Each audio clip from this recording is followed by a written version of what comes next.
Amidst the thunderous roar of thousands of supporters flooding Silverstone, it was Lewis Hamilton who stole the spotlight not just with his mastery on the track, but with a statement so powerful it sent shockwaves through the Formula One paddock.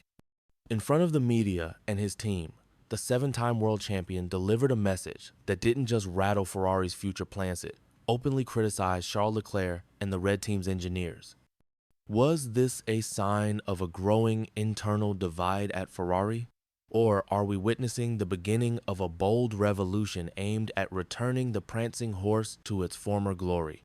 Let's dive in. In England, Hamilton is a religion. At Ferrari, he's part of a legacy far greater than any single manor house built by myths, where no individual outshines the sacred color red. Even Lewis, with all his accolades, must bow to that doctrine. But Hamilton is not just any driver, he's a force of gravity. He didn't join Ferrari to survey, came to disrupt, to elevate, to transform. Everything changed at the Chinese Grand Prix. Hamilton boldly rejected Ferrari's standard setup, demanding a more aggressive driving style, a unique balance, and a custom brake feel. The telemetry told a compelling story, one that backed his instincts over the team's consensus. The reward? Sprint pole. More importantly, Hamilton proved his vision could outperform Ferrari's traditional methods. Some engineers were skeptical, others began to believe. From the shadows emerged Riccardo Adamanno from Leclerc's camp, and not a direct part of Fred Vasseur's regime. Quietly but surely, Adami became Hamilton's technical ally. Ferrari's most critical upgrade of the season, a new floor, was handed exclusively to Lewis. Leclerc was left to struggle with the outdated spec. The official excuse? Limited production. But behind closed doors, the truth was far more telling. The floor had been designed specifically to match Hamilton's aggressive corner entries, his precision braking, and his signature fast, stable rotation. This wasn't just about hardware. It was a strategic declaration. Ferrari's internal politics were no longer hidden, they were playing out in plain sight. Leclerc was stunned. What he was losing wasn't just a technical edge, it was trust. The red garage's atmosphere had shifted. Whispers in the paddock turned into a persistent murmur. Ferrari had made its choice, and that choice wasn't Charles. Now, Silverstone isn't just another stop on the calendar. For Hamilton, it's hallowed ground, the birthplace of his legend with Mercedes, the scene of historic triumphs, and the stage of countless memories shared with tens of thousands of adoring fans. But this time, he returned not in silver, but in red. Calm, composed, and with the glint of purpose in his eyes, Hamilton didn't just show up, he made a statement. I'm proud to wear red here, but it's the love of the fans that gives me power. Warm words on the surface, but in the coded language of Formula One, they landed like a precise missile. He wasn't just speaking to the press, was addressing his rivals, his old team, and yes, Charles Leclerc, who technically remains Ferrari's team leader. Silverstone is unforgiving. From cops to Beckett's, it tests both car and driver to their limits. And here, Hamilton made his boldest move not through sound bites, but raw data. Internal telemetry exposed a striking truth. Hamilton was 6 kilometers per h faster than any other Ferrari in that section. Faster than Leclerc. Faster than any Ferrari driver before him. This wasn't just speed, it was a masterclass. It was dominance. It was the silent language of champions. Hamilton wasn't chasing victory, he was laying claim to Ferrari's destiny. And while Lewis radiated control, Leclerc faltered. His team radio buzzed with questions and confusion. The grip is gone. Why isn't the car responding in Sector 2? What's our strategy now? These weren't just technical concerns. There were signs of a driver unraveling under pressure. The contrast couldn't be clearer. Surrounded by a sea of Hamilton's home crowd and overshadowed by his teammates' experience and brilliance, Leclerc appeared lost in a battle he hadn't prepared for. What happened at Silverstone wasn't merely about race result. It was about control, identity, and the silent power shift inside the scarlet walls of Ferrari. It was a message. It was a statement from Lewis Hamilton that Ferrari now has a new leader. The Red Revolution has begun, and its center of gravity is no longer in Maranello or Monte Carlo. But wherever Hamilton is, from the outside, the atmosphere seemed calm. The press conference was peaceful. Smiles were thrown at the cameras, compliments were exchanged, and everything seemed to be going on as usual. But as soon as the door to the briefing room closed, the atmosphere changed. Tension hung in the air. Lewis Hamilton spoke first. He was firm, direct, and known in sense. He wasn't just evaluating. He was directing as if he were the captain of this red ship.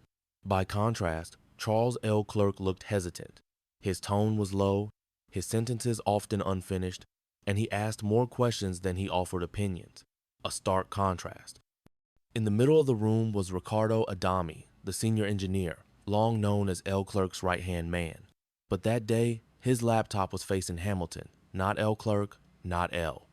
Claire, a small detail. In Formula One, though, a world that lives by millimeters and milliseconds. Small details reveal everything. Ferrari is no longer one voice. Two factions are slowly emerging, side by side, but moving apart.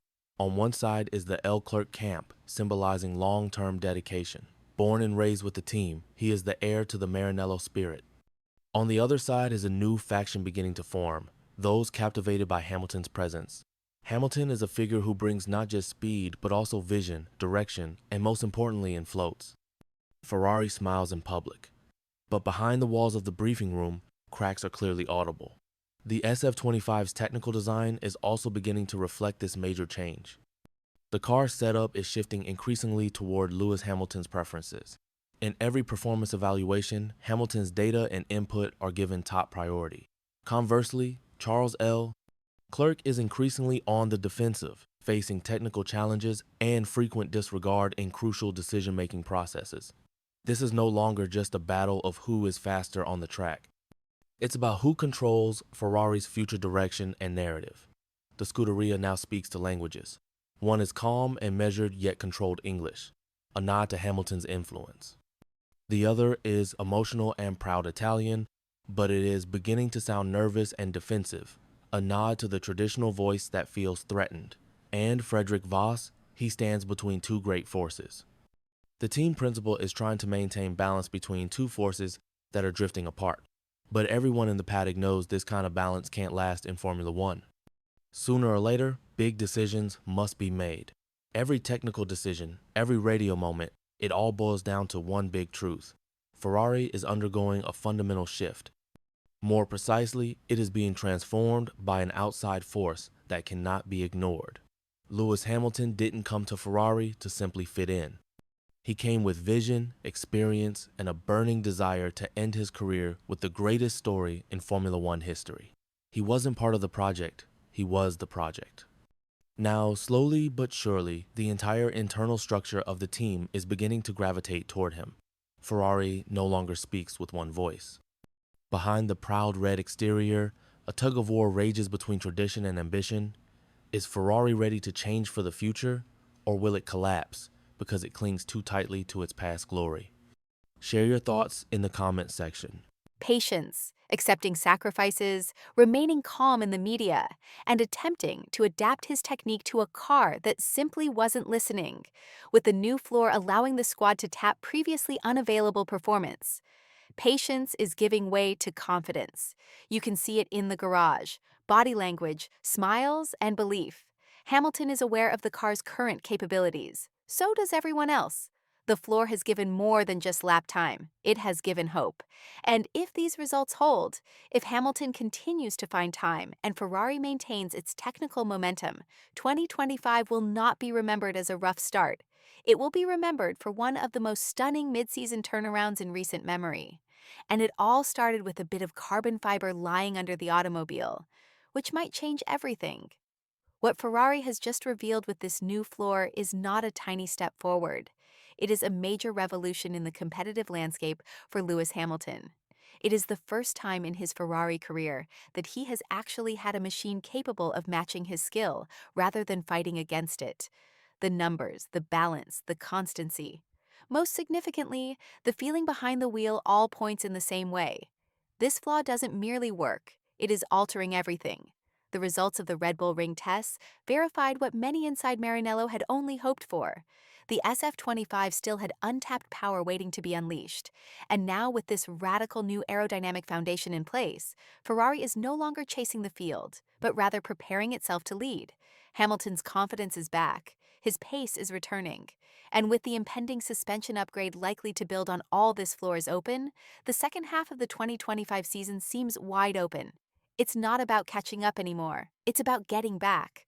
With this accomplishment, Hamilton now has the tool he requires. Ferrari has gained the momentum they lacked. What about the rest of the grid? They are officially on notice. The game has changed, and it all began with a crazy new floor.